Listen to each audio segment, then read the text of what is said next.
দীর্ঘ কয়েক বছরের উচ্চশিক্ষা শেষে ভালো একটি ক্যারিয়ার গড়তে কে না চায়, কিন্তু সমস্যা কোথায়?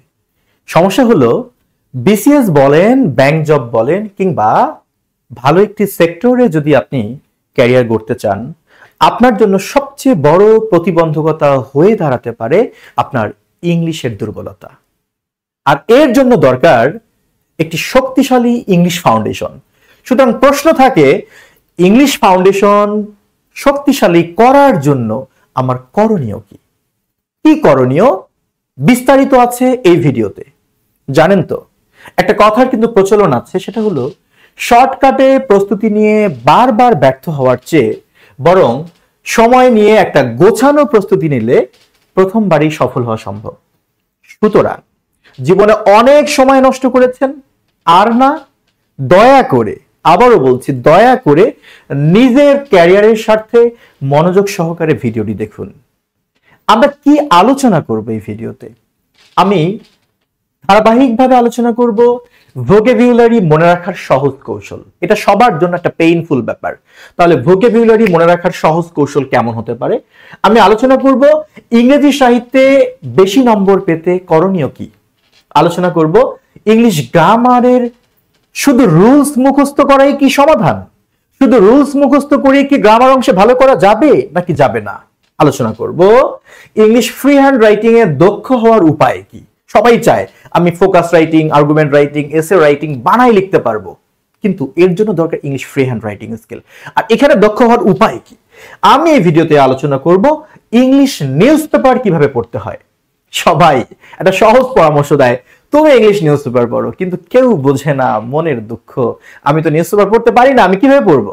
ইংলিশ নিউজ পেপার কিভাবে পড়া সম্ভব, কিভাবে এখান থেকে জ্ঞান আহরণ করা সম্ভব, কথা হবে আজকের এই ভিডিওতে। এখন একটা গল্প দিয়ে শুরু করা যাক। গল্পটা কি জানেন? স্ক্রিনের দিকে দেখতেছেন, তাই তো? স্ক্রিনে কি আছে? আর rolling stone gathers no moss, তাই না? জাতীয় প্রশ্ন। এই প্রশ্ন প্রত্যেককে পেইন দেয়। আমি এই প্রশ্নটা আপনাকে খুব সহজ করে এমন ভাবে বুঝাই দিব, ইনশাআল্লাহ আজীবনের জন্য ভুলবেন না এবং সবাইকে শেখাতেও পারবেন আপনি। তার জন্য একটা ছোট্ট গল্প আপনাকে মনোযোগ দিয়ে শুনতে হবে। গল্পটা হলো, ধরেন আপনার পাশের বাড়ি, মানে পাশের বাড়িতে যে বাড়িটা, সেই বাড়ির নাম হলো সরকার বাড়ি। কিংবা গল্পটা আমরা এভাবে শুরু করতে পারি যে আপনার পছন্দের একটা খাবার বা আপনার প্রিয় খাবার হচ্ছে ফাস্ট ফুড। এখন যদি আমি আপনাকে একটু স্পেসিফিকলি জিজ্ঞেস করি, ভাই ফাস্ট ফুড বলতে কোনটা? অনেক তো ফাস্ট ফুড আছে। আপনি বললেন যে ভাই আমার বার্গার পছন্দ, রাইট? এখন আপনার জন্য একটা আমি এমসিকিউ দিলাম বা একটা মাল্টিপল চয়েস কোশ্চেন দিলাম, বললাম যে আপনার পছন্দের খাবার কি? অপশন ক তে আমি দিলাম ফাস্ট ফুড এবং অপশন খ তে আমি দিলাম বার্গার। আপনি কোনটা উত্তর করবেন বলেন তো? আপনি কিন্তু অবশ্যই উত্তর করবেন বার্গার। হ্যাঁ, আপনার ফাস্ট ফুড পছন্দ, বাট বিশেষ করে তো আপনার বার্গার, আপনি কিন্তু উত্তর করবেন বার্গার।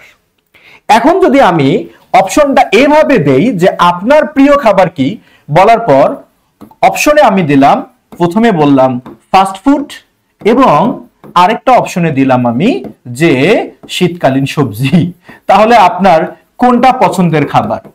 এবার আপনি কি করবেন বলেন তো? আপনি কিন্তু উত্তর করবেন ফাস্ট ফুড।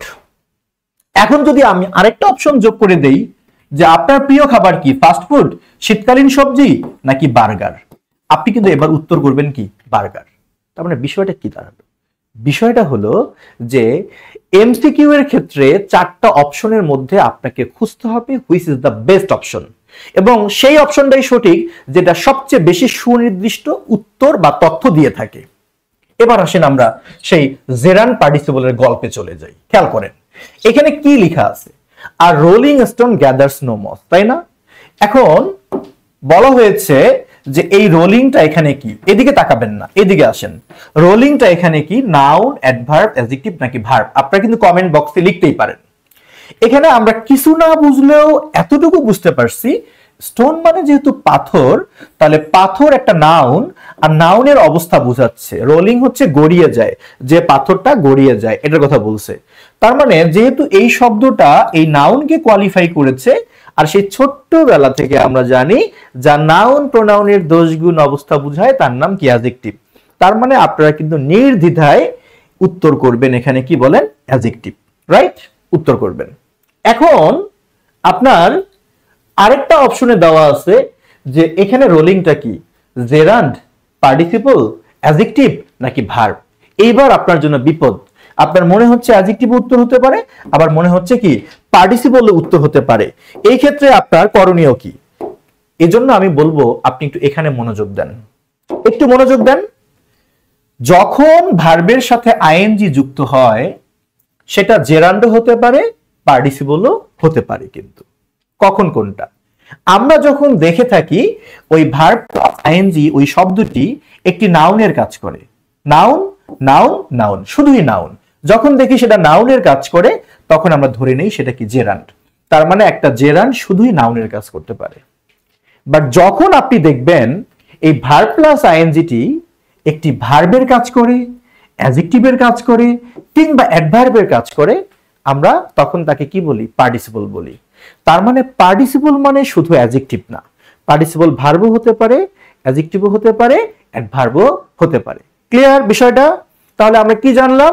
জেরান্ড শুধুই নাউনের কাজ করতে পারে, কিন্তু পার্টিসিপল বললে শুধু কিন্তু অ্যাডজেক্টিভ না, পার্টিসিপল মানে অ্যাডজেক্টিভও হতে পারে, ভার্বও হতে পারে, অ্যাডভার্বও হতে পারে। এখন আপনি আসেন এই প্রশ্নে, আর rolling stone gathers no moss, যদি এখান থেকে প্রশ্ন করা হয় তাহলে তো উত্তর অ্যাডজেক্টিভ দিবেন, ঝামেলা শেষ। এখন আপনার জন্য আমি যদি অপশন দিই এগুলো, তখন আপনি কি করবেন?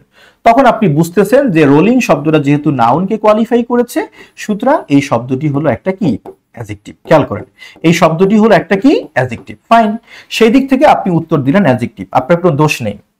আবার আপনার মনে পড়লো যে আইএনজি অ্যাডজেক্টিভের কাজ করে, তাকে পার্টিসিপলও বলা হয়, সেদিক থেকে আপনার উত্তরও কিন্তু পার্টিসিপল হয়। বাট আপনাকে তো সিলেকশন করতে হবে যে কোনো একটা, আপনি কোনটা করবেন? এই ক্ষেত্রে আমরা একটু কনফিউজড হয়ে যাই যে আমরা কোনটা করব। তখন আপনি আমার সেই গল্পের কথা মনে করবেন। আপনার যদি এমন হয় যে আপনার প্রিয় খাবারটির নাম হলো বার্গার, এবং বার্গার একটা ফাস্ট ফুড।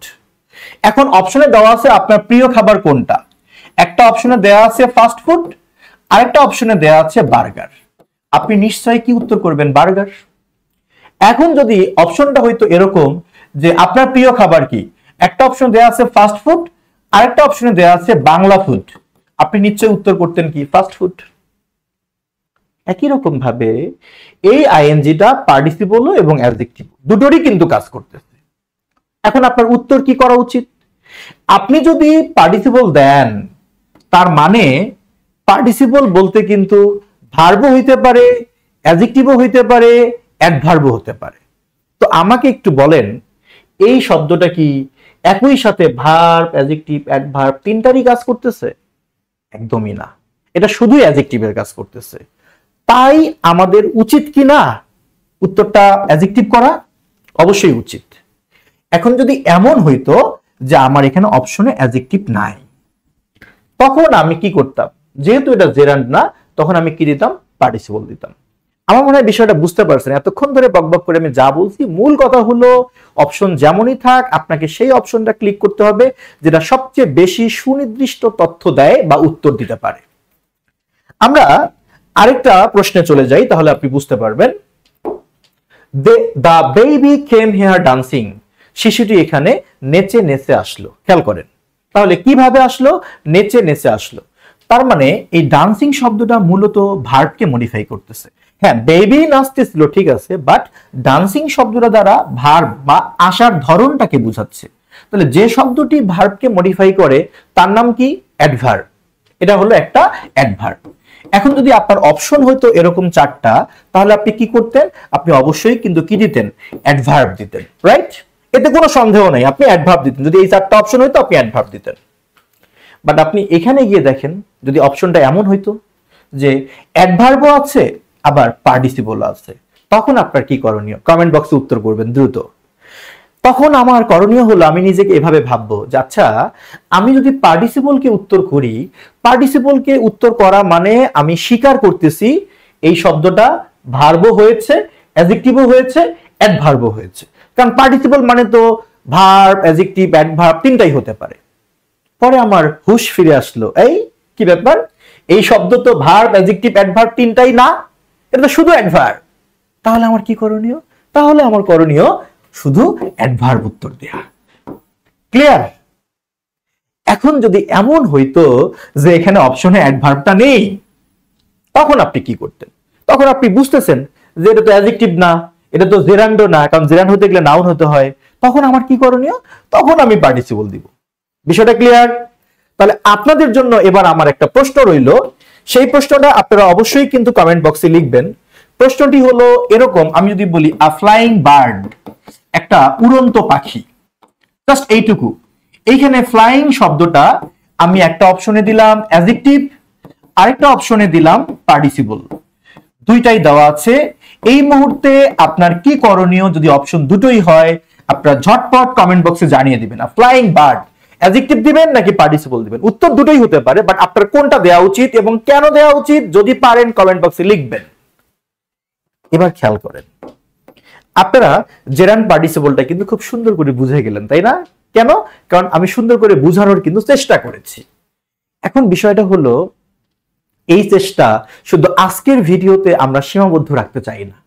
আমরা ইএনজি লার্নিং চাই, ইএনজি লার্নিং চায় যে আপনার জন্য একটা স্ট্রং ইংলিশ ফাউন্ডেশন কোর্স উপহার দিতে। রাইট, আপনি ঠিক ধরেছেন। এখন আমি একটা বিজ্ঞাপনই দিব, বাট বিজ্ঞাপনের পরেই কিন্তু আছে ভোকাবুলারি মনে রাখার উপায়, বিজ্ঞাপনের পরেই কিন্তু আছে ইংলিশ লিটারেচার মনে রাখার উপায়, অবশ্যই আলোচনাও আছে। সুতরাং বিজ্ঞাপনটা একটু মনোযোগ দিয়ে শুনবেন, এটা আপনার দরকারি। ইএনজি লার্নিং আপনার জন্য আয়োজন করেছে ইংলিশ ফাউন্ডেশন কোর্স, যেখানে আমরা 200টি ক্লাস রাখবো, একটা দুইটা না, 200 লেকচারস, এবং প্রতিটি লেকচারের ডিউরেশন হচ্ছে কিন্তু 2 আওয়ার্স। কি থাকবে সেখানে, কি থাকবে না সেটা বলেন। থাকবে English grammar, literature, English vocabulary, English job solution. এটা আবার কি? এটা হলো বিগত বছরে ইংলিশের যে প্রশ্নগুলো এসেছে বিভিন্ন কম্পিটিটিভ এক্সামে, সেগুলো আমরা ধরে ধরে সমাধান করিয়ে দেবো ইনশাআল্লাহ। থাকবে রিটেন ইংলিশ, থাকবে ইংলিশ ফ্রি হ্যান্ড রাইটিং। আপনারা চাইলেই কিন্তু এই নম্বরে ফোন দিয়ে আরো জানতে পারেন। এখন আমি আমার প্রতিশ্রুতি রক্ষা করব। আমি যেটা বলেছিলাম ভোকাবুলারি মনে রাখার উপায় কি, প্রথমে আমরা কি বুঝলাম? ইংলিশ গ্রামারের রুলস কি শুধুই পড়লে মুখস্থ করলে হবে? উত্তর হচ্ছে না। কেন না? কারণ রুলস গুলো পড়ে সেগুলো প্রয়োগ করতে হবে, প্র্যাকটিক্যালি প্রয়োগ করতে হবে। এরকম প্রশ্ন আনতে হবে, সেই প্রশ্নের উত্তর জানলে শুধু হবে না, কারণ জানতে হবে যে আমি যে অ্যাডজেক্টিভ দিচ্ছি পার্টিসিপল কেন দিচ্ছি না। পরে আমি জানলাম যে আচ্ছা, পার্টিসিপল দেওয়ার মানে তো ভার্বও হয়, অ্যাডজেক্টিভ হয়, অ্যাডভার্বও হয়, আসলে তো তিনটা না, এই জন্য আমার অ্যাডজেক্টিভ দেওয়া উচিত। এরকম আপনাকে কারণ জানতে হবে। ঠাড়া বড়া মুখস্থ করে জীবনে কিচ্ছু করা যাবে না, কারণ জানতে হবে। ভোকাবুলারি একটা আতঙ্কের নাম। আপনি ব্যাংক জব সিকার হন কিংবা বিসিএস পরীক্ষার্থী হন, প্রাইমারি স্কুলের পরীক্ষা দেন কিংবা শিক্ষক নিবন্ধন দেন, এনএসআই এর পরীক্ষা দেন কিংবা আপনি দুদকের পরীক্ষা দেন, বেবজা, গ্যাসফিল্ড, যেখানেই পরীক্ষা দেন, আপনার পেট্রো বাংলায় পরীক্ষা দেন, আপনার কিন্তু ভোকাবুলারি লাগবেই। তো ভোকাবুলারি মনে রাখার উপায় কি? ভোকাবুলারি মনে রাখার উপায় আপনি 10 সেকেন্ডে বুঝবেন না, একটু ধৈর্য নিয়ে আপনাকে সময় দিতে হবে। খেয়াল করেন, এখানে একটা প্রশ্ন আছে, small enclosure for cattle, sheep, poultry etcetera is called dash. এটা একটা প্রিভিয়াস ইয়ার কোশ্চেন। এখন আপনি কোশ্চেন ব্যাংক থেকে ঠাড়া বড়া মুখস্থ করলেন, এই প্রশ্নের উত্তর হচ্ছে পেন। বিশ্বাস করেন ভাই, এটা দিয়ে আপনার কোনো কাজে আসবে না। তাহলে কিভাবে পড়া উচিত ভাই? পড়া উচিত এভাবে যে সেলার মানে কি? সেলার অর্থ হচ্ছে ভূগর্ভস্থ ভান্ডার, অর্থাৎ মাটির নিচে যদি আমরা কোনো টাকা পয়সা অর্থ সম্পদ কিছু খুলে রাখি, সেটা হতে পারে একটা সেলার বা ভূগর্ভস্থ ভান্ডার। আর স্টাইর অর্থ হতে পারে প্রাণীর আস্তানা, বিশেষ করে কোনো শূকরের আস্তানা, যেখানে শূকরকে রাখা হয় সেই আস্তানাটা। আচ্ছা, আর লেয়ার হতে পারে বন্য প্রাণীর আস্তানা, অর্থাৎ বন্য প্রাণী যেখানে থাকে সেটা হতে পারে লেয়ার। পাশাপাশি আরেকটা ওয়ার্ড আমরা একটু জেনে রাখি, ডেন, ডিইএন, ডেন মানে আমরা বলি গুহা, আসলে ডেন হচ্ছে হিংস্র প্রাণীর আস্তানা, অর্থাৎ যেখানে হিংস্র প্রাণী বাস করে সেটাকে আমরা বলি ডেন। এখন বাকি হলো কি পেন। পেন মানে কলম, সেটা তো আমরা জানি। পাশাপাশি মনে রাখবো পেন মানে হচ্ছে খোয়ার, অর্থাৎ হাঁস মুরগি কিংবা গরু ছাগল আমরা যেখানে রাখি সেটাকে বলে খোয়ার। আপনাদের গ্রামের ভাষায় খোয়ারকে কি বলে অবশ্যই কমেন্ট বক্সে জানাবেন প্লিজ, আমি একটু জানতে চাই। তাহলে আমরা এখানে কি জানলাম ভাইয়া? আমরা জানলাম সেলার হচ্ছে ভূগর্ভস্থ ভান্ডার, স্টাই হচ্ছে শূকরের আস্তানা, পেন হচ্ছে কলম কিংবা হাঁস মুরগি গরু ছাগল রাখার খোয়ার, আর লেয়ার হচ্ছে বন্য প্রাণীর আস্তানা, কিন্তু ডেন হলো হিংস্র প্রাণীর আস্তানা। আপনার কি কষ্ট হয়েছে? একদমই হয়নি। আপনি জানার জন্য জানবেন, খবরদার পরীক্ষার জন্য আপনি শিখবেন না, শিখবেন নিজের প্রয়োজনে, জানার আগ্রহ থেকে শিখবেন আপনি। এখন প্রশ্নে বলছে স্মল, একটা ছোট এনক্লোজার, আবদ্ধ জায়গা ফর ক্যাটল, গবাদি পশুর জন্য, শিপ ভেড়ার জন্য, কিংবা পোল্ট্রি, হাঁস মুরগির জন্য। এই হাঁস মুরগি রাখার ছোট্ট আবদ্ধ জায়গাটাকে কি বলা হয়? উত্তর হবে পেন। এই যে আপনি ব্যাখ্যা সহ পড়লেন, এইটা ইনশাল্লাহ ইফেক্টিভ হবে আপনার ক্যারিয়ারের যাত্রাটাকে আরো স্মুথ করার জন্য, এটাই ইফেক্টিভ হবে। কিন্তু ঠাড়া বড়া মুখস্থ করলেন তো বিপদে পড়লেন। মনে জানেন তো, শর্টকাটে পড়ে যারা অকালে কিন্তু ব্যর্থ হয়, তারা মরে তারা। সুতরাং শর্টকাটে পড়া যাবে না। দেখেন, আমি নিশ্চিত, আমি হলপ করে বলতে পারি আপনাদের কিন্তু শেখা হয়ে গেছে। সেলার কি? ভূগর্ভস্থ ভান্ডার। স্টাই কি? শূকরের আস্তানা। পেন মানে কলম, আবার পেন হচ্ছে হাঁস মুরগি গবাদি পশু রাখার একটা খোয়ার। তারপরে ডেন কিন্তু হিংস্র প্রাণীর গুহারা, আর লেয়ার হচ্ছে বন্য প্রাণীর, সাধারণ বন্য প্রাণীর আস্তানা। তাহলে আমরা কিন্তু নিমিষে এখানে 6টা ওয়ার্ড শিখে গেলাম, কিন্তু খুব একটা কষ্ট হয়নি। খেয়াল করেন এবার কি বলছে দেখেন, a person who does not believe in any religion is called dash. একটা ব্যক্তি যে কোনো ধর্মে বিশ্বাস করে না তাকে কি বলা হয়? এটা আপনি ঠাড়া বড়া মুখস্থ করলেন যে তাকে বলা হয় প্যাগান। কেন ভাই এভাবে মুখস্থ করবেন কেন? আপনি নিজের মনকে বুঝান যে অ্যাথেইস্ট হতে পারে তো, কিন্তু কেন হবে না? কারণটা হলো ফিলাটেলিস্ট মানে ডাক টিকিট সংগ্রহকারী। অপশন এ বি তে কোনো উত্তর নেই, সি আর ডি টা একটু কনফিউজিং। খেয়াল করেন, আমরা জানি যে এই যে অ্যাথেইস্টের এটাকে যদি বাদ দেই, এই থেইস্ট হচ্ছে আস্তিক, মানে যে ঈশ্বরে বিশ্বাস করে, সৃষ্টিকর্তায় বা আল্লাহে বিশ্বাস করে, সে হলো থেইস্ট। বাট যদি বলি অ্যাথেইস্ট, সে হয়ে গেল নাস্তিক। নাস্তিক কাকে বলা হয়? আমরা তো অনেক সময় অনেকভাবে নাস্তিক বলে থাকি। আসলে মূলত নাস্তিক নরমালি বলা হয় তাকে যে সৃষ্টিকর্তাকে বিশ্বাস করে না, যে মনে করে যে সৃষ্টিকর্তা বলে কিছু নাই, তাকে নাস্তিক বলা হয়। আর প্যাগান কি? প্যাগান হচ্ছে এমন একটা শ্রেণী যে হয়তো বিশ্বাস করে সৃষ্টিকর্তা আছেন, কিন্তু সে প্রচলিত হিন্দু, মুসলিম, বৌদ্ধ, খ্রিস্টান যে ধর্মগুলো আছে এগুলোতে তার কোনো বিশ্বাস নেই। এই শ্রেণীটাকে বলা হয় প্যাগান। তো আমার প্রশ্নে বলা হয়েছে যে ব্যক্তি ধর্মে বিশ্বাস করে না তাকে কি বলা হয়? তাহলে কি উত্তর নাস্তিক হওয়া উচিত? একদমই না, উত্তর হবে প্যাগান। এখন যদি প্রশ্নটা হতো person who does not believe in any god বা আল্লাহ, তাহলে সেই ক্ষেত্রে আপনার উত্তরটা হইতে পারতো কি বলেন? অ্যাথেইস্ট। কথা কি ক্লিয়ার? এই যে আমরা একটা ব্যাখ্যার মধ্য দিয়ে আমরা প্যাগান আর অ্যাথেইস্টের মধ্যে পার্থক্য জানলাম, আপনার কি মনে হয় পরীক্ষা আসলে এটা ভুল করার কথা? একদমই না। আরেকটা প্রশ্ন, প্রথমেই বলেছি জীবনে অনেক সময় নষ্ট করেছেন, আজকে নিজের ক্যারিয়ারের স্বার্থে পুরো ভিডিওটি দেখুন, ইনশাল্লাহ কিছু শিখবেন। আপনার মনে হবে যে আমি কিছু শিখলাম। সারা জীবনে অনেক সময় নষ্ট করছেন এই সোশ্যাল মিডিয়াতে, এখন নিজের জন্য একটু সময়টা কাজে লাগাবেন আশা করি। এখানে কি বলা হয়েছে? Commencement of words. কমেন্স মানে কি? শুরু করা। তাহলে কমেন্সমেন্ট শুরু, এটা একটা নাউন। তাহলে commencement of words with same letter, অর্থাৎ একই লেটার দিয়ে কোনো শব্দ শুরু হলে তাকে কি বলা হয়?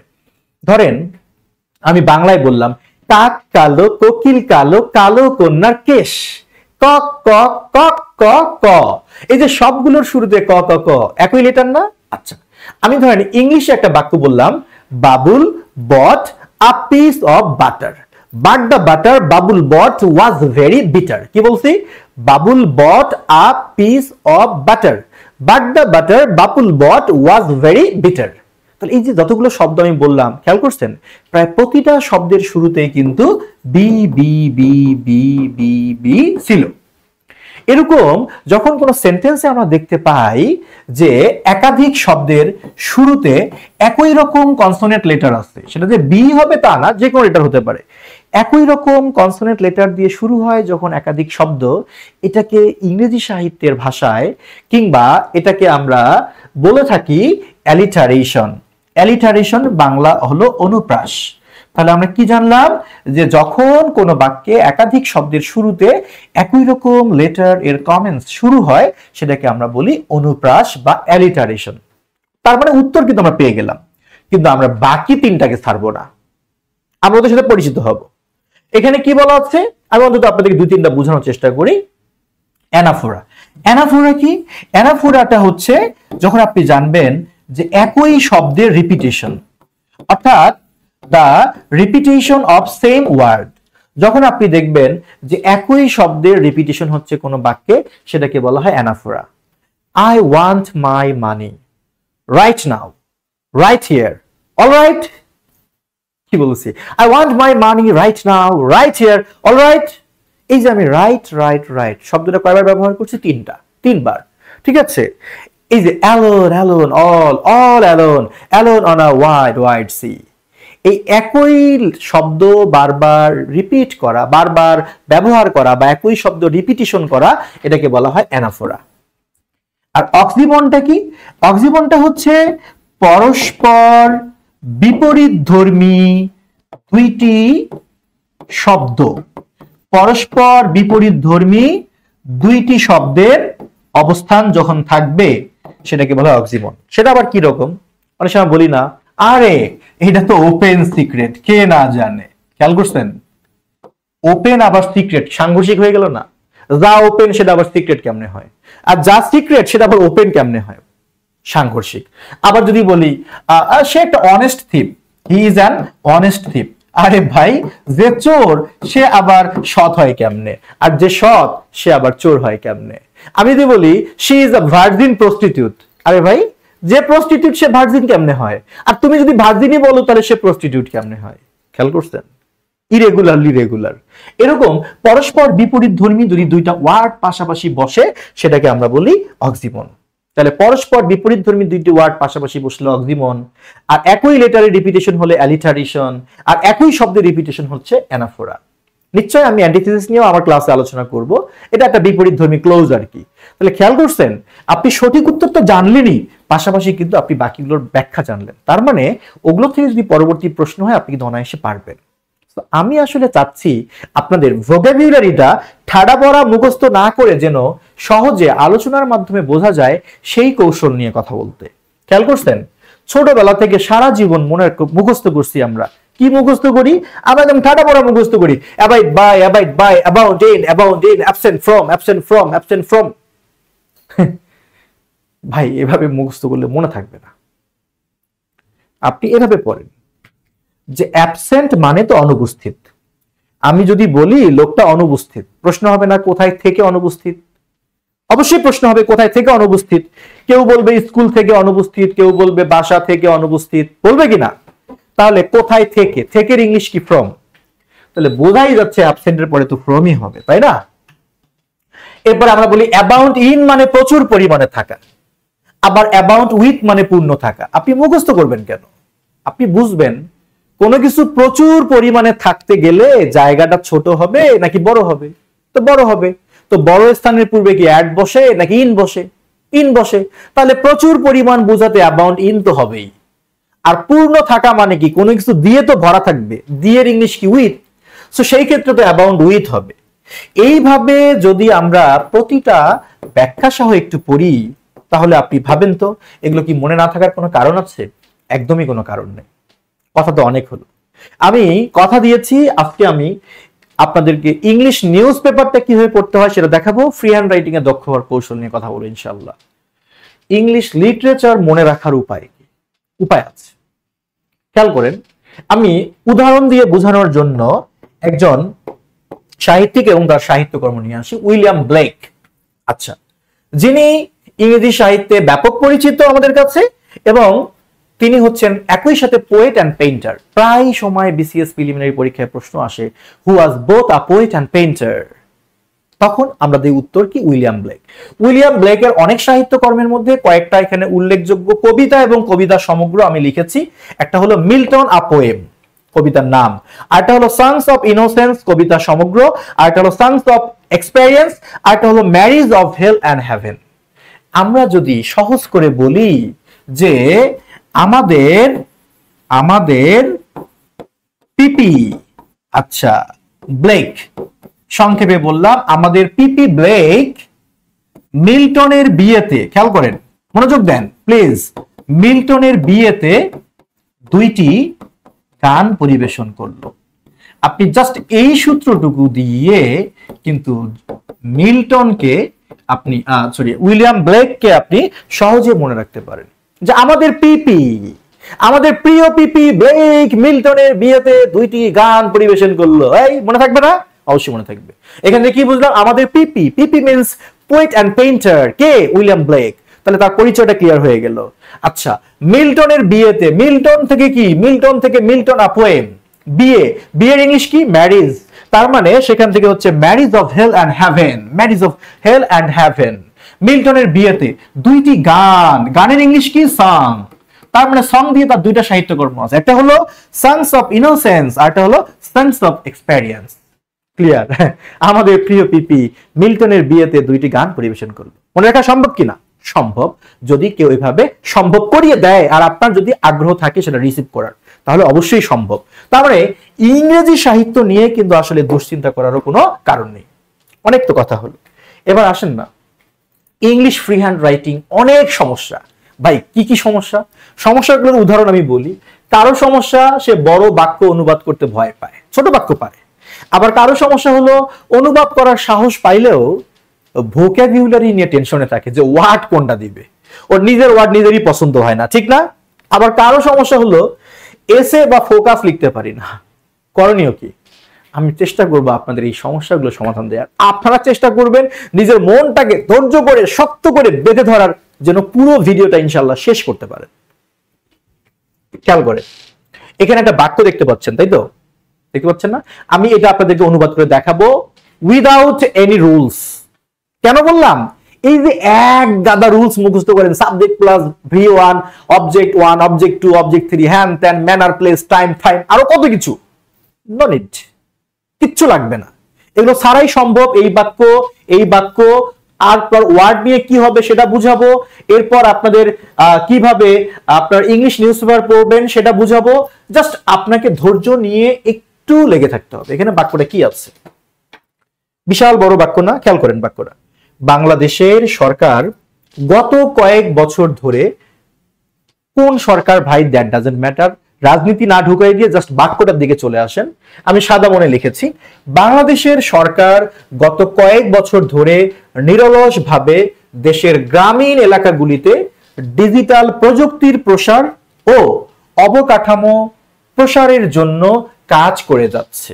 মানে এখনো করে যাচ্ছে, যে সরকার আছে সে করে যাচ্ছে, যা মানব সূচকের স্কোর বাড়ানোর দ্বারা গ্রামীণ জনগণের উন্নত জীবনমান নিশ্চিত করতে এবং চতুর্থ শিল্প বিপ্লবের সাথে তাল মিলিয়ে চলার দ্বারা সর্বজনীন ডিজিটাল শিক্ষা নিশ্চিত করতে গুরুত্বপূর্ণ ভূমিকা রাখছে। ওরে বাবা রে বাবা, এরকম ভাবতেছেন? ভাবার দরকার নেই। এই বড় বাক্যটা আপনি অনুবাদ করতে পারবেন, এখনই পারবেন, right now, right here. Alright, এখনই সম্ভব। জাস্ট প্লিজ একটু মনোযোগ দেন।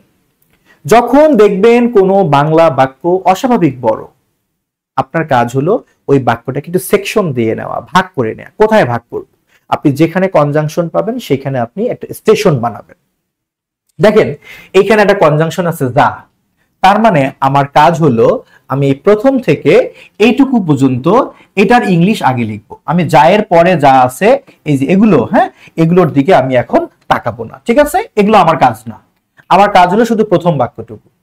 তাহলে একটা অংশ অনুবাদ করতে গেলে বা একটা ক্লোজ বা একটা সেন্টেন্স অনুবাদ করলে আপনার কাজ হবে ভার্ব খুঁজে বের করা। কান টানলে যেমন মাথা আসে, ভার্ব টানলে সাবজেক্টও আসে, অবজেক্টও আসে, রাইট? তাহলে ভার্ব কোনটা? ভার্ব হলো কাজ করে যাচ্ছে, এটা ভার্ব। ওকে ফাইন, এটা ভার্ব। এখন যদি প্রশ্ন করি কে কাজ করে যাচ্ছে, উত্তর হলো বাংলাদেশের সরকার। এই অংশটুকু হলো আমার সাবজেক্ট, কারণ কে বা কারা দিয়ে প্রশ্ন করলে সাবজেক্ট পাওয়া যায়। কে বা কারা দিয়ে প্রশ্ন করলে সাবজেক্ট পাওয়া যায়। তাহলে আমার ভার্ব হলো কাজ করে যাচ্ছে, সাবজেক্ট হলো বাংলাদেশের সরকার। ওকে ওকে, এবার যদি বলি কবে কাজ করতেছে, উত্তর হলো গত কয়েক বছর ধরে কাজ করে যাচ্ছে। এটা একটা সময়। কিভাবে কাজ করে যাচ্ছে? নিরলস ভাবে কাজ করে যাচ্ছে। তার মানে এই পুরো বাক্যটির, মানে প্রথম অংশের পুরো বাক্যটির আসল অংশ বা প্রিন্সিপাল ক্লোজ হলো বাংলাদেশের সরকার গত কয়েক বছর ধরে নিরলস ভাবে কাজ করে যাচ্ছে। ঠিক কিনা? এটা কিন্তু আসল কথা। আপনার কাজ হলো আসল কথা মানে প্রিন্সিপাল ক্লোজটাকে আগে ট্রান্সলেট করা। ওকে ফাইন, গত কয়েক বছর ধরে কাজ করে যাচ্ছে, এটা কে না পারে, আপনিও পারেন। একটা সময় ধরে কাজ করে চলছে বুঝালে প্রেজেন্ট পারফেক্ট কন্টিনিউয়াস টেন্স হয়। জাস্ট আপনি সব দিকে না তাকিয়ে শুধু যেটুকু হলুদ মার্ক করেছি ওইটুকুর দিকে তাকান। তাহলে আমার সাবজেক্ট হচ্ছে বাংলাদেশের সরকার। তাহলে আমি লিখলাম দ্য গভর্নমেন্ট অফ বাংলাদেশ। খেয়াল করেন, দ্য গভর্নমেন্ট অফ বাংলাদেশ, এই বাক্যটা ইনশাল্লাহ আপনার ফ্রি হ্যান্ড রাইটিং কে সহজ করে দিবে ইনশাল্লাহ। দ্য গভর্নমেন্ট অফ বাংলাদেশ, বাংলাদেশের সরকার। সাবজেক্ট যেহেতু এটা প্রেজেন্ট পারফেক্ট কন্টিনিউয়াস টেন্স, কারণ এটা সময় ধরে কাজ করতেছে, তাহলে আমার হ্যাভ বিন বা হ্যাজ বিন নিতে হবে। আপনি সবকিছুর দিকে তাকালে মাথা ঘুরে পড়ে যেতে পারেন, আপনি ধীরে ধীরে যান। সাবজেক্ট নেন, এবার পারফেক্ট কন্টিনিউয়াস, তার মানে হ্যাভ বিন বা হ্যাজ বিন লাগবে, তো আমি নিলাম হ্যাজ বিন। এবার আমার মূল ভার্বের সাথে আইএনজি হবে। মূল ভার্ব কোনটা? কাজ করে যাচ্ছে, মানে কাজ করা, সোজা কথা। তাহলে ওয়ার্কের সাথে আমি কি লিখবো? ওয়ার্কিং। তাহলে the government of Bangladesh has been working, তাহলে বাংলাদেশের সরকার কি কাজ করে যাচ্ছে। এবার আসেন সময়টা কবে ধরে? গত কয়েক বছর ধরে। তাহলে আমি লিখবো ফর লাস্ট, এখানে সিন্স না ফর হবে, ফর লাস্ট সেভারাল ইয়ার্স, গত কয়েক বছর ধরে। আচ্ছা ওকে, সবই লিখছি কিন্তু একটা অ্যাডভার্ব বাদ গেছে, সেটা কি? নিরলস ভাবে। আচ্ছা, এখানে আপনি লিখতে পারেন নিরলস ভাবে এর ইংলিশ, কিন্তু নিরলস ভাবে শব্দটা যেহেতু এই ভার্বকে মডিফাই করতেছে, তার মানে এটা অ্যাডভার্ব। অ্যাডভার্বকে আপনি ভার্বের পরে লিখতে পারেন, ভার্বের আগে লিখতে পারেন, এমনকি বাক্যের শেষেও লিখতে পারেন। তবে আমি বলি কি, অ্যাডভার্বের একটা পছন্দের জায়গা, তার পছন্দকে গুরুত্ব দিবেন না, দেওয়া উচিত। তার পছন্দের জায়গাটি হলো অক্সিলারি ভার্ব আর মেইন ভার্বের মাঝখানে সে বসতে পছন্দ করে, স্বাচ্ছন্দ্য বোধ করে। তার মানে আমি এই হ্যাজ বিন আর ওয়ার্কিং এর মাঝখানে যদি লিখি টায়ারলেসলি, তাহলে খুব ভালো হয়। তার মানে আমার বাক্যটা কি হলো? The government of Bangladesh has been tirelessly working for last several years. খেয়াল করেন, আমার কিন্তু বাক্যের আসল অংশটুকু হলো। আপনার যখন বাক্যের মূল অংশ প্রিন্সিপাল ক্লোজ মানে সাবজেক্ট ভার্ব অবজেক্ট নেওয়া শেষ হয়ে যাবে, এরপর আপনার কাজ হলো বাকি অতিরিক্ত অংশটুকু অনুবাদ করা। তাহলে এখানে অতিরিক্ত অংশ কোনটা? অতিরিক্ত অংশটা হলো যে দেশের গ্রামীণ এলাকাগুলিতে ডিজিটাল প্রযুক্তির প্রসার ও অবকাঠামো প্রসারের জন্য। খুব সহজ। সাবজেক্ট ভার্ব অবজেক্ট সহ প্রিন্সিপাল ক্লোজটুকু লেখার পর বাদ বাকি যে অতিরিক্ত অংশটুকু থাকে, কি বলছি? আপনার সাবজেক্ট ভার্ব অবজেক্ট নিয়ে প্রিন্সিপাল ক্লোজ লেখার পর বাদ বাকি যে অতিরিক্ত অংশটুকু থাকে, আপনি তাকে অনুবাদ করবেন পেছন দিক থেকে, জাস্ট পেছন দিক থেকে। তাহলে পেছনের শব্দটা কি? জন্য। জন্যর ইংলিশ কি? জন্যর ইংলিশ হচ্ছে ফর। ওকে, জন্যর আগের শব্দটা কি? প্রসার। আচ্ছা, তাহলে আমি লিখবো প্রসার। প্রসারের ইংলিশ কি? অনেক কিছু লিখতে পারেন আপনি, এক্সপেনশন লিখতে পারেন। তাহলে আমি লিখলাম ফর দা এক্সপেনশন, প্রসারের জন্য। এখন এই প্রসারটা কিসের প্রসার? কিসের প্রসার ভাবেন তো একটু। দুইটা জিনিসের প্রসার, একটা হলো ডিজিটাল প্রযুক্তির প্রসার, আর একটা হলো অবকাঠামোর প্রসার, ঠিক কি না? ঠিক। এখন যার কথা আগে বলছে ভাই, তার ইংলিশটা কি আগে লেখা উচিত না? ও বেটা তো আগে সিরিয়ালে দাঁড়াইছে। তাহলে আমি লিখবো for the expansion of digital প্রযুক্তি। তাহলে আমি লিখবো ডিজিটাল টেকনোলজি। ওকে, এটা আমি লিখলাম ডিজিটাল টেকনোলজি। অ্যান্ড আরেকটা হচ্ছে অবকাঠামো, তাহলে আমি লিখলাম অ্যান্ড ইনফ্রাস্ট্রাকচার, অবকাঠামো। ওকে, আচ্ছা, আমার এই অংশটুকুর ইংলিশ কিন্তু হয়েও গেল। তাহলে আমি লিখছি for the expansion of digital technology and infrastructure. তাহলে আমার এইটুক পর্যন্ত হয়ে গেছে। আমরা কিন্তু পেছন দিক থেকে আসতেছি। এবার আসি কোথায় সেগুলো? সেগুলো হচ্ছে গ্রামীণ এলাকাগুলোতে। এটা একটা স্থান, এখানে একটা প্রেপোজিশন লাগবে। তাহলে in the rural areas, in the rural region বা এরিয়াস। এবার আসি কোথাকার? বাংলাদেশের বা দেশের। তাহলে আমি লিখতে পারি of the country, of the country. আচ্ছা, আপনি চাইলে এক কথা লিখতে পারতেন ইন কান্ট্রিজ রুরাল এরিয়াস, কোনো সমস্যা নেই। তাহলে খেয়াল করেন, আমরা কিন্তু খুব সুন্দর করে সাবজেক্ট নিলাম বাংলাদেশ সরকার, the government of Bangladesh, verb নিলাম হ্যাজ বিন ওয়ার্কিং, এরপর বাকি অংশটুকু লিখে দিলাম। আমাদের কিন্তু প্রথম ক্লোজটি চমৎকার ভাবে অনুবাদ হয়ে গেল। মনোযোগ দিয়ে দেখবেন। আচ্ছা, এখন আমার কাজ কি? যেহেতু প্রথম পাঠটুকুর আমার অনুবাদ হয়ে গেছে, এখন আমার কাজ হলো এই যে দুইটা বাক্য আছে, এই দুইটার দিকে আমি আর একবারও তাকাবো না। তো হয়ে গেছে, এখন আমি কি করব? এখন আমি লিখবো যা থেকে যেটা আছে। কি লেখা আছে? যা মানব সূচকের স্কোর বাড়ানোর দ্বারা গ্রামীণ জনগণের উন্নত জীবনমান নিশ্চিত করতে, আরেকটা হলো চতুর্থ শিল্প বিপ্লবের সাথে তাল মিলিয়ে চলার দ্বারা সর্বজনীন ডিজিটাল শিক্ষা নিশ্চিত করতে গুরুত্বপূর্ণ ভূমিকা রাখছে। ওরে বাবা, মাথা ঘুরতেছে আমার, আসলেও ঘুরতেছে। কিন্তু আমি আপনাকে কি বলেছি, আপনি যখন কোন পার্ট নিয়ে কাজ করবেন, আমরা এখন এই পার্ট নিয়ে কাজ করতেছি, আপনার কাজ হলো আগে ভার্ব খুঁজে বের করা, রাইট? আপনি এত পেন নেবেন কেন? ভার্ব কোনটা ভাই? ভার্ব হলো রাখছে। আচ্ছা, ওকে, কি রাখতেছে? গুরুত্বপূর্ণ ভূমিকা। কি দিয়ে প্রশ্ন করলে উত্তর হিসেবে অবজেক্ট পাওয়া যায়, তার মানে এটা হলো অবজেক্ট। এখন যদি বলি কে ভূমিকা রাখতেছে, উত্তর হলো ইজ দা। এই দাটাই উত্তর। আপনি তো এইদিকে তাকাতে পারবেন না, আগের বাক্যের দিকে আপনি আর তাকাবেন না। তাহলে কে ভূমিকা রাখতেছে? যা। তার মানে এই যাটা হলো সাবজেক্ট। খেয়াল করছেন?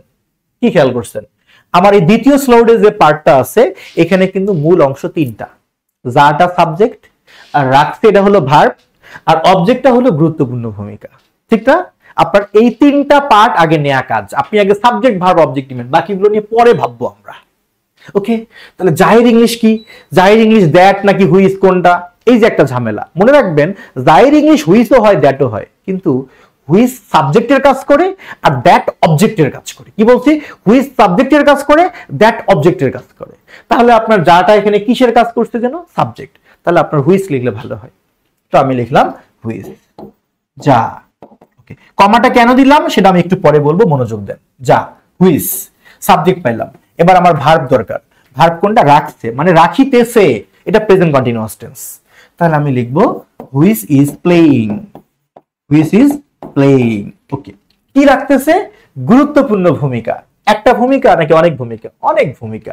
তাহলে আমি এ সিগনিফিকেন্ট রোল না লিখে আমি লিখতে পারি সিগনিফিকেন্ট রোলস। আচ্ছা, সিগনিফিকেন্ট রোলস, গুরুত্বপূর্ণ ভূমিকা। এখন আপনি বলতে পারেন আমার মাথায় যদি কন্ট্রিবিউশন আসে, হ্যাঁ দেন না ভাই, ভূমিকা হলেই হলো, আপনি যা ইচ্ছা তাই দেন। আমার মাথায় যদি ইম্পর্টেন্ট আসে, দেন না, গুরুত্বপূর্ণ হলেই হলো। থিম ঠিক রেখে যা লিখবেন সবই হালাল এবং যায়। তাহলে আমার সাবজেক্ট কে ভাই? সাবজেক্ট হচ্ছে হুইজ। আমার ভার্ব কে? ভার্ব হলো ইজ প্লেইং। আমার অবজেক্ট কে? অবজেক্ট হলো সিগনিফিকেন্ট রোল। আর কে ঠেকায় আমাকে? আমি বলেছিলাম সাবজেক্ট, ভার্ব, অবজেক্ট বাদে বাদ বাকি যা অতিরিক্ত অংশ আছে আপনি সব লিখবেন। কিন্তু খেয়াল করছেন, অতিরিক্ত অংশ আবার এখানে দুইটা আছে। ওই যে এবং আছে না, খেয়াল করেন, এবং এর আগে একটা অতিরিক্ত অংশ, আবার এই এবং এর পরে একটা অতিরিক্ত অংশ। এগুলো হচ্ছে উদ্দেশ্য, রিজন। আমরা সেগুলো বুঝতে যাব না। আমরা বুঝবো আমার সাবজেক্ট, ভার্ব, অবজেক্ট বাদে বাকি যা থাকবে সব এক্সটেনশন। এখানে এক্সটেনশনের মাঝে একটা কনজাংশন আছে এবং, তার মানে আমি বুঝে গেলাম আমার এক্সটেনশন হলো কয়টা? দুইটা। আর আমরা জানি আমাদেরকে ধারাবাহিকতা মেনটেন করতে হবে। সাবজেক্ট, ভার্ব, অবজেক্ট বাদে যে কোনো অতিরিক্ত অংশ আপনি পেছন দিক থেকে অনুবাদ করবেন, কিন্তু ধারাবাহিকতা মেনটেন করে। তার মানে আমি কি বলতে চাচ্ছি? আমি বলতে চাচ্ছি আপনার কাজ হলো এই প্রথম অতিরিক্ত অংশটুকু আগে আপনি ইংলিশে লিখবেন। কোন দিক থেকে? কোনো নিয়ম নাই, জাস্ট পেছন দিক থেকে। কোনো নিয়ম নাই, শুধু পেছন দিক থেকে। সাবজেক্ট, ভার্ব, অবজেক্ট বাদে যা থাকবে সব পেছন দিক থেকে লিখবেন। এমনকি সাবজেক্টটাও যদি সাইজে বড় হয় সেটাও পেছন দিক থেকে হবে। তাহলে সবসময় আমি একটা স্লোগান বলি, যে কোনো কিছু সাইজে বড় পেছন দিক থেকে অনুবাদ করো। যা কিছু বড় পেছন দিক থেকে করো, কি করো? অনুবাদ করো। তাহলে এই অতিরিক্ত অংশটাও সাইজে বড়, পেছন দিক থেকে অনুবাদ করো। ফাইন। তাহলে আমার পেছনের শব্দটা কি? নিশ্চিত করতে, তে। ওই যে তে, তের ইংলিশ হচ্ছে টু। তের ইংলিশ কি বলেন? টু। তো আমি লিখলাম টু। এবার নিশ্চিত করার ইংলিশ কি? এনশিওর। তাহলে আমি লিখলাম টু এনশিওর, নিশ্চিত করতে। এখন আপনি বলতে পারেন যে ভাই আমি যদি মেক শিওর লিখি, লেখেন না ভাই, সমস্যা নেই, নিশ্চিত করতে পারলেই হলো। টু এনশিওর, নিশ্চিত করতে। এখন আসেন, কি নিশ্চিত করবে? কি নিশ্চিত করবে? উন্নত জীবন মান। আমরা পেছন দিক থেকে আসবো। তাহলে আমি লিখতে পারি to ensure quality life standard. আপনি মনে মনে ভাবতেছেন ভাই আমি যদি লিখি ডেভেলপড বা ইমপ্রুভড, কোনো সমস্যা নেই, উন্নত হলেই হলো। কোয়ালিটি লাইফ স্ট্যান্ডার্ড, উন্নত জীবন মান। এবার তার আগের অংশটুকু ছোট্ট করে আসেন র। তাহলে এখানে র এর ইংলিশ কি বলেন? অফ। আপনি এখানে অফ লিখতে পারেন, আবার চাইলে ফরও লিখতে পারেন, কারণ তাদের জন্য আর কি নিশ্চিত করবে। ফর দিলে ভালো হয়। এবার কাদের জন্য? গ্রামীণ জনগণ। আচ্ছা, তাহলে ফর রুরাল পিপল। আচ্ছা, তাহলে আমি লিখলাম ফর রুরাল পিপল, এখানে দা দিলে আরো ভালো হয়।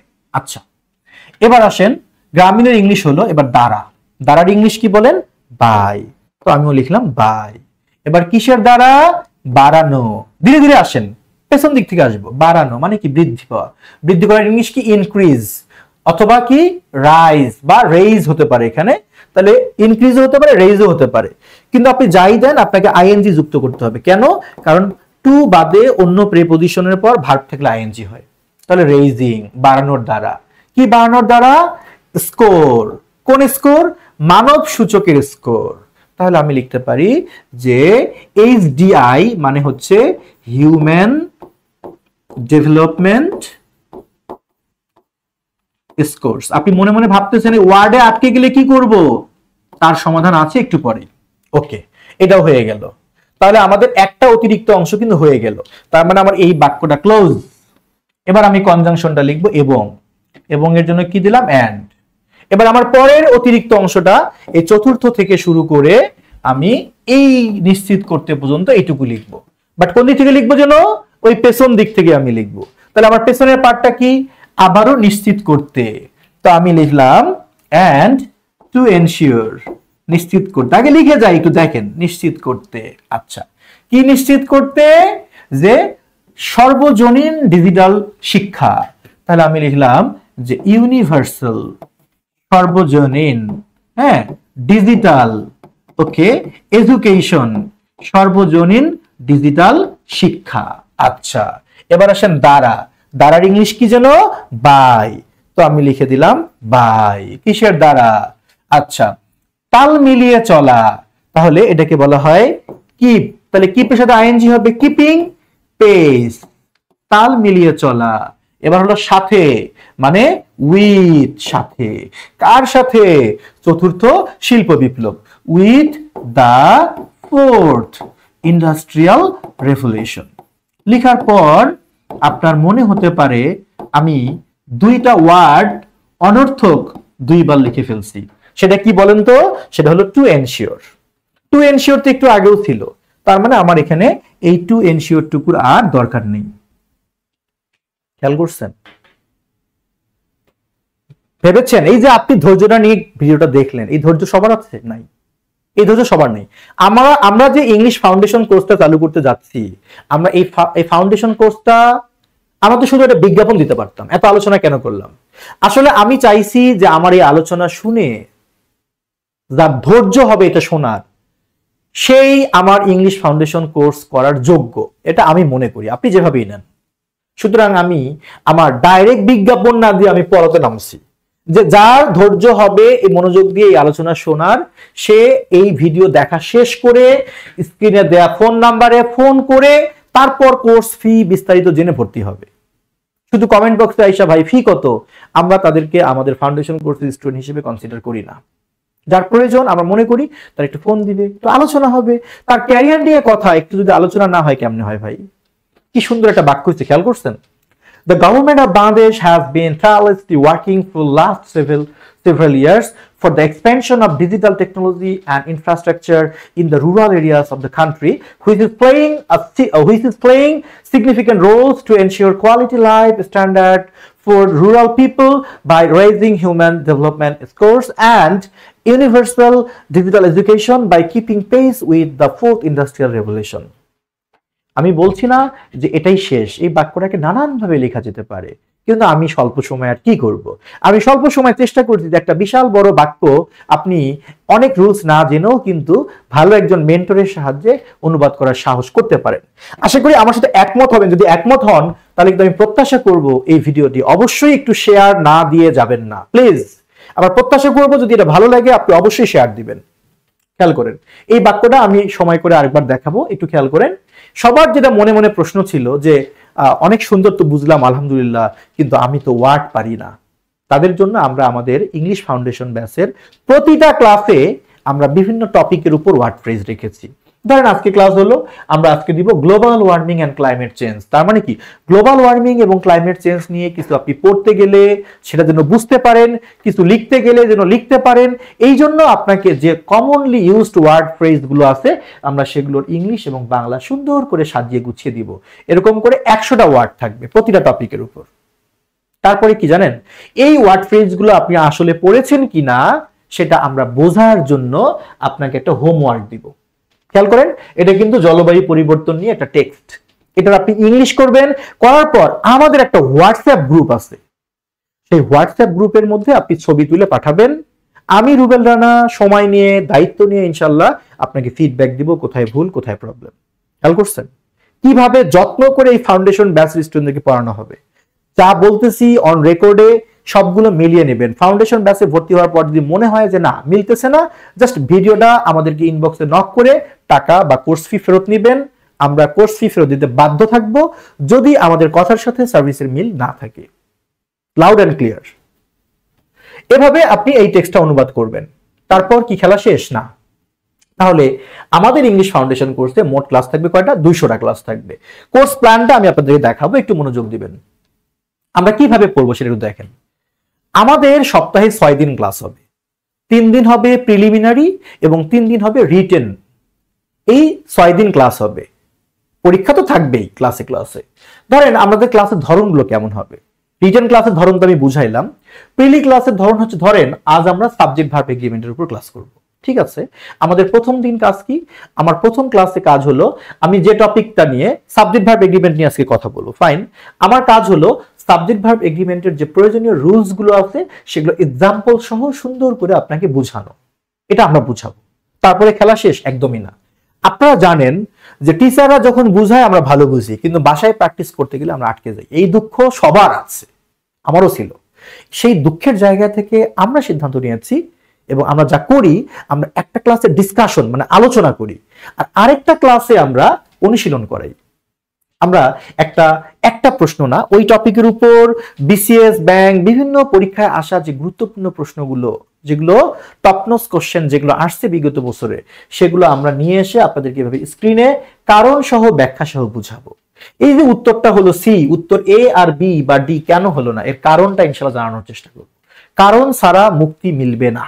ক্লিয়ার? তাহলে এক ক্লাসে ডিসকাশন, আরেক ক্লাসে অনুশীলন। তাহলে আপনি এবার ভাবেন, আপনাকে বাসায় কিন্তু নিজের মতো করে অনুশীলন করার কিছুই নাই, সব আমরাই করাবো, আর ক্লাস তো 2 ঘন্টা করে হবে। এখন যে বিষয়টা হলো সেটা হলো আমরা এই কোর্সে ভর্তি হব কিভাবে। হ্যাঁ, এটার পরে আমি আপনাদেরকে ইংলিশ নিউজ পেপার কেমনে পড়তে হয় সেটা নিয়ে কথা বলবো। এই কোর্সে ভর্তি হব আমরা কিভাবে, বা এই কোর্সের সিস্টেমটা কি হবে আমি একটু বলি। আমাদের যে 200টা ক্লাস আছে, এই 200টা লেকচার কিন্তু আমরা একটু ইউনিক ওয়েতে নিব, একটু ট্রিকি ওয়েতে। কিরকম সেটা খেয়াল করেন। আমরা 200টা ক্লাসকে 4 ভাগে ভাগ করলাম। লেভেল এ, এইখানে আমরা করব কি 50টা লেকচার দিব। মানে কি 200 লেকচার থেকে 50 কেন? কারণ হলো আমরা জানি যারা আমাদের কাছে ফাউন্ডেশন কোর্স করবে তারা সামনে অনেক প্রতিযোগিতামূলক পরীক্ষায় অংশগ্রহণ করবে। এই জন্য ওরা ভর্তি হওয়ার সঙ্গে সঙ্গে, মানে আপনারা ভর্তি হওয়ার সঙ্গে সঙ্গেই আমরা 50টা ক্লাস দিব, প্রিলি আর রিটেন মিলে। এই 50টা ক্লাস করলে যেন আপনি মোটামুটি সামনে যে কোনো এক্সাম ফেস করতে পারেন। কথা কি ক্লিয়ার? তার মানে মোস্ট ইম্পর্টেন্ট টপিক গুলো নিয়ে আমরা 50টা লেকচার সাজাবো। এরপরে যখন আপনি এক্সামের জন্য মোটামুটি রেডি হয়ে গেলেন, আপনার রিস্ক জোন থেকে আপনি একটু মুক্তি পেলেন, তখন আমরা যাব লেভেল বি তে। এইখানে গিয়ে আমরা গুরুত্বপূর্ণ আরো 50টা লেকচার করব। লেভেল সি তে গিয়ে আমরা আরো 50টা লেকচার করব, এবং লেভেল ডি তে গিয়ে আমরা যেগুলো না হলেও সমস্যা নাই, বাট হলে আমার লিখতে ভালো হয়, আমার আত্মবিশ্বাস বাড়ে, সেই লেকচারগুলো আমরা পড়বো 50টা। তার মানে কি আলটিমেটলি এই 200 লেকচারের বাইরে ভাই ইংলিশ আর কিছু থাকে না ভাই। আপনি যদি বলেন যে ভাই আমি তো প্রাইমারির পরীক্ষা দিব, আমি নিবন্ধন, আমার তো লাগবে কি, আমি বলবো ভাই লাগবে। প্রতিযোগিতামূলক যে পরীক্ষার ধরন, যারা বিসিএস পরীক্ষার্থী তারাই প্রাইমারি স্কুলের শিক্ষকের পরীক্ষার্থী, তারাই নিবন্ধনের পরীক্ষার্থী। ভাই তোমার শুধু নিবন্ধনের প্রিপারেশন নিয়ে এই মুহূর্তে টেকা বেশ কঠিন। এই জন্য আমি বলবো টার্গেট, বিসিএস, ব্যাংক, প্রাইমারি, নিবন্ধন, দুদক সহ যা মন চায় হোক, কম্পিটিটিভ এক্সাম মানে আমাদের এই ইংলিশ ফাউন্ডেশন কোর্স। কিন্তু ধৈর্য লাগবে ভাই, ধৈর্য ছাড়া এই কোর্সে যুক্ত হওয়ার কোনো দরকার নেই। আমরা ধৈর্য নিয়ে এই কোর্সটা শেষ করাবো। আমরা এমনভাবে শেষ করাবো যেন প্রত্যেকে ক্লাস করে কোর্স শেষ করে সে নিজেই টিচার হতে পারে। সো ভর্তি হওয়ার জন্য আমি বলবো প্লিজ কমেন্ট বক্সে শুধু কোর্স ফি কত না লিখে দয়া করে এই নাম্বারে আপনারা ফোন দিবেন, স্ক্রিনশট দিয়ে রাখুন। এবার আমরা যাব কিভাবে ইংলিশ নিউজ পেপার পড়তে হয়। ইংলিশ নিউজ পেপার খেয়াল করেন, সবার শখ ইংলিশ নিউজ পেপার পড়বো, এটা শুনতেও ভালো লাগে যে ইংলিশ নিউজ পেপার পড়বো, কিন্তু আসলে কি পড়বো, কেন পড়বো, লাভ কি, এখান থেকে আমি কিভাবে আমার নলেজ গ্যাদার করব, সেটা নিয়ে আমি এখন কথা বলবো, একটু মনোযোগ দিয়ে শুনবেন। আপনার প্রথম কাজ হলো পুরো নিউজ পেপার, প্রতিদিন নিউজ পেপার কিনতে হবে না আপনাকে। আপনার প্রথম কাজ হলো একদিন একটা নিউজ পেপার কিনবেন। কোনটা কিনবেন? আমি বলবো আপনি যদি বিসিএস পরীক্ষার্থী হন তাহলে আপনি ডেইলি স্টারটা ফলো করবেন, আর যদি আপনি ব্যাংকস অফ সিকার হন তাহলে আপনি বিজনেস স্ট্যান্ডার্ড, দা বিজনেস স্ট্যান্ডার্ড কিংবা দা ফিনান্সিয়াল এক্সপ্রেস ফলো করতে পারেন। জাস্ট করতে পারেন, আপনার যে কোনো ইচ্ছা করতে পারেন। এখন পত্রিকা থেকে গিয়ে আপনার প্রথম কাজ হলো প্রথম পেজ থেকে শেষ পেজ পর্যন্ত, শুধু এডিটোরিয়াল না, আবারও বলছি শুধু এডিটোরিয়াল না, বরং প্রথম পেজ থেকে লাস্ট পেজ পর্যন্ত যে কোনো আর্টিকেল, যে কোনো প্রতিবেদন, যে কোনো খবর যদি আপনার মনে হয় সেটা অর্থনীতির সাথে যুক্ত, সেটা দেশের অর্জনের সাথে যুক্ত, সেটা পরিবেশের সাথে যুক্ত, কি বলছি, অর্থনীতি, পরিবেশ, দেশের অর্জন, দেশের ব্যর্থতা কিংবা বৈশ্বিক অর্জন কিংবা বৈশ্বিক ব্যর্থতা, এগুলোর সাথে যুক্ত যদি কোনো টপিক হয় আপনি সেটাকে সিলেকশন করবেন। এরকম একটা টপিক আপনি ধরে ফেলবেন। যেমন দেখেন, আপনি দেখতে পাচ্ছেন এখানে একটা টপিক আছে, ক্লাইমেট, অ্যাপার্থাইড এন্ড বাংলাদেশ।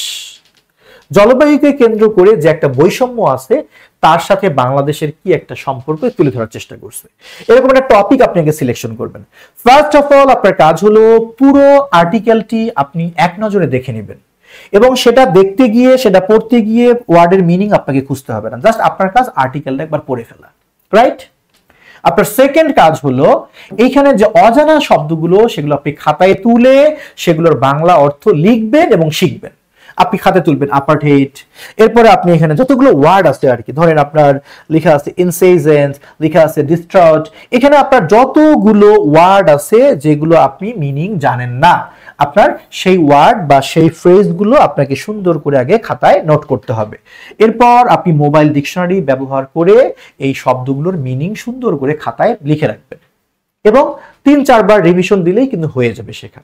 তাহলে প্রথম কাজ আর্টিকেল ভালো করে পড়া, একবার এক নজরে পড়া, তারপর অজানা শব্দগুলো লিখে খাতায় মিনিং লিখে তারপর শিখে ফেলবেন। থার্ড কাজ হলো এবার আপনি একটা বাক্য এখান থেকে যে শুরু আছে, দা incessant rain, flash floods, distraught environmental migrants and land erosion that we have witnessed in Bangladesh in recent years is not unforeseen but exactly what scientists predicted decades ago. এই পুরো বাক্যটা পড়ে আপনি কি বুঝলেন? যদি আপনি প্রতিটা শব্দের মিনিং আগে শিখে নেন তাহলে এই বাক্যটার পড়ে আপনি কিন্তু আধো আধো হলেও একটা বাংলা মিনিং বুঝবেন। তারপর সেই আধো আধো বাংলাটাকে আপনি একটু রিঅ্যারেঞ্জমেন্ট করে সুন্দর করে একটা এর ভাবানুবাদ করবেন। ভাবানুবাদ মানে হচ্ছে এই বাক্যটা যে থিমটুকু আছে সেই থিমটুকু যেন আপনার বাংলা বাক্যে থাকে, এমন ভাবে বাক্যটা আপনি লিখবেন যেন পাঠক পড়ে একটা শান্তি পায় এবং বাক্যটাকে যেন পরিপূর্ণ মনে হয়। তাহলে আগে আর্টিকেল সিলেকশন, তারপর এক নজরে পড়া, ওয়ার্ড কালেকশন করে শেখা, তারপর বাক্যের ভাবানুবাদ করা। যখন এটা হয়ে গেল, এবার আপনি পুরো আর্টিকেলটা প্রথম আলোর মতো, বাংলা খবরের মতো নিজে নিজে এটাকে আপনি বাংলায় পড়ে ফেলেন। এইভাবে একটা আর্টিকেল সলভ করতে আপনার 2 দিনও লাগতে পারে, লাগুক না, সমস্যা কি? আপনি নিশ্চিত করেন যে একটা ডেইলি স্টার বা একটা ইংলিশ পত্রিকা আপনি 10 দিনে পড়বেন, ওকে সমস্যা নেই, আপনি মাসে 3টা পড়েন। এভাবে আপনার অভ্যাস শুরু করেন। যখন আপনি এরকম করে মোটামুটি টানা 3 মাস এইভাবে আপনি ইংলিশ নিউজ পেপার পড়বেন, আমি রুবেল রানা ইনশাআল্লাহ নিশ্চয়তা দিয়ে বলতে পারি টানা 3 মাস যদি আপনি এই ওয়েতে পড়েন, নড়াচড়া করা যাবে না, এই ওয়েতে 3 মাস পর আপনার কাছে প্রথম আলোর চেয়ে, বাংলা পত্রিকার চেয়ে ইংলিশ পত্রিকাই পড়তে ভালো লাগবে। এবং যখন আপনার মনে হবে যে না ইংলিশ পত্রিকাই ভালো লাগতেছে, সেদিন থেকে শুরু করে আপনি পত্রিকা পড়বেন focus writing, essay writing common পাওয়ার জন্য। প্রথম দিনই কমন পাওয়ার জন্য না, আগে আপনি পড়াটা শেখেন, আনন্দটা আসুক, ভাল লাগাটা সৃষ্টি হোক, তারপর আপনি এটা পড়বেন, আপনার ভালো লাগবে। কিন্তু আমরা উল্টা কাজ করি, এগুলো কিচ্ছু পড়ি না, কিছু পারি না, প্রথম দিনে আমরা ফোকাস রাইটিং, এসে রাইটিং শেখার জন্য ডেইলি স্টার পড়ি। সরি, মন খারাপ করবেন না, এভাবে পড়ি, এই জন্য এর প্রতি আসলে আগ্রহ আসে না। কথা কি ক্লিয়ার?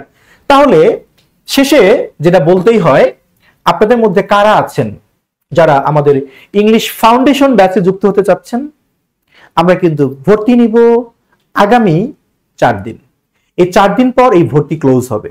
আমাদের রেগুলার ব্যাচে এখন প্রিলিমিনারি এবং রিটেন বা ইংলিশ ফ্রি হ্যান্ড রাইটিং কোর্সে ভর্তি চলতেছে, বাট এটা আমার একটা স্পেশাল কোর্স হবে, ইংলিশ ফাউন্ডেশন কোর্স। আমরা চাবো যাদের হাতে সময় আছে এবং ধৈর্য আছে, যারা ইংলিশটা তৃপ্তি মতো শিখতে চায়, যাদের লক্ষ্য যে না আমি ক্যারিয়ারের সেই জায়গায় পৌঁছাবো যেটা আমি চাচ্ছি, সেটা হোক বিসিএস ক্যাডার অফিসার কিংবা বাংলাদেশ ব্যাংক রেডি কিংবা ব্যাংকার, যাই হোক না কেন, বাট আমি ইংলিশটা শিখতে চাই। আমরা বিসিএস এর সিলেবাসটাকে ধরে, অন্যান্য চাকরির পরীক্ষার সিলেবাসটাকে ধরে এমন ভাবে কোর্সটা ডিজাইন করেছি, আশা করি ইনশাল্লাহ এই কোর্স শেষ করার পর আপনার ইংলিশ নিয়ে ভাবতে হবে না। এতক্ষণ ধরে এই লম্বা জার্নিতে আপনারা আমাদের সাথে যারা ছিলেন তাদের প্রতি কৃতজ্ঞতা প্রকাশ করা ছাড়া আর কি বা আছে। অবশ্যই কৃতজ্ঞতা প্রকাশ করি।